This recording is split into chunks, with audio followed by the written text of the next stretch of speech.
ST হবে এইটাকে পরামর্শ দেবে আমাদের। আমরা মুখ্যমন্ত্রীর কাছে যাচ্ছি, সে কিছু বলছে না। আমরা অভিষেক ব্যানার্জির কাছে যাচ্ছি, সে কিছু বলছে না। আমরা এমপি গুলোর কাছে যাচ্ছি, সে কিছু বলছে না। তাইলে আমরা এসটি কি করে হব? আমরা ধর্ম জড়ুয়াই করছি, ব্রাহ্মণ্যবাদ থেকে মুক্ত হচ্ছি, অথচ আমাদের এসটি হচ্ছে না। কোন পথে হবে আমাদের এসটি? এই পথটা দেখাবে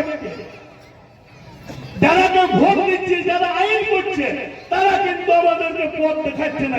তারা কি করছে? তারা সেই ব্রিটিশ, এরা হচ্ছে কালো চামড়ার ব্রিটিশ, আর ওরা ছিল সাদা চামড়ার ব্রিটিশ। ওরা আমাদের দেশ থেকে কালো চামড়ার ব্রিটিশরা 200 বছরে যে টাকাটা লুটিয়ে নিয়ে গেছে, 200 বছর, এরা আজ 75 বছরে কত টাকা লুটিয়েছে। একটা মন্ত্রী জানেন, একটা মন্ত্রী বিদেশে সুইস ব্যাংকের টাকা জমা আছে। একটা এই আমলা, যে আমলাগুলো আমাদের আজ এড়াই যাচ্ছে, সেই আমলা জানেন তো ঝাড়গ্রামে কোন আমলার কাছে ইডি ঢুকে গেছে? বুঝতে পারছেন? শুধু মন্ত্রী নয়, এই আমলাগুলো ভাগ পাচ্ছে। তার জন্য এই রাত দিন বালি চলছে, অথচ আমাদের কথা শুনছে না। বলছে পুলিশকে দিয়ে, বিএলআরকে দিয়ে ওরা বালি চালায়। তো ওই টাকাগুলো যায় কোথায়? ওই টাকাগুলো যায় কোথায় যেগুলো পুলিশকে দিয়ে, বিএলআরকে দিয়ে?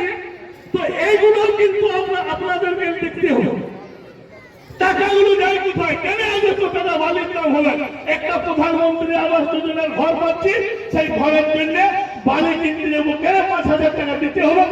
আমার মহা নদীর জলে বালি হচ্ছে, আর ওরা মজা মারছে, লুটে পুটে নিয়ে চলে যাচ্ছে কলিকাতায়, ফ্লাইওভার হচ্ছে, আর আমাদের রাস্তাঘাট খানা খন্দর পড়ে থাকছে।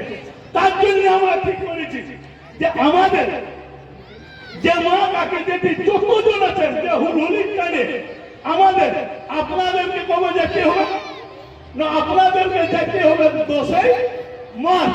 আর আমাদের সমাজের যারা মহিলাদের মধ্যে বুদ্ধিজীবী, চাকুরিজীবী, পড়াশোনা অনেক জানা মানুষ, তারা যাবে 8 এবং 9 তারিখ।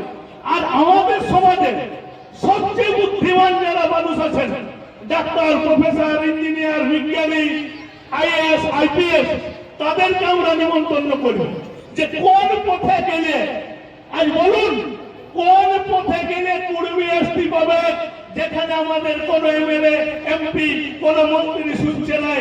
তাইলে সেই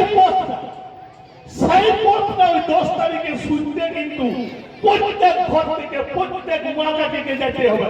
এবং সেইখানে যে সিদ্ধান্তটা ঘোষণা হবে, সেই সিদ্ধান্তটা সবাই মাথা পেতে নিয়ে আসবো এবং এই গৌরব ঠাকুরের কাছে শপথ নিব যে এরপরে যে সিদ্ধান্ত 10 তারিখে ঘোষণা হবে, সেই সিদ্ধান্ত হয় আমরা মরব, নাইলে আমরা এসটি নিব।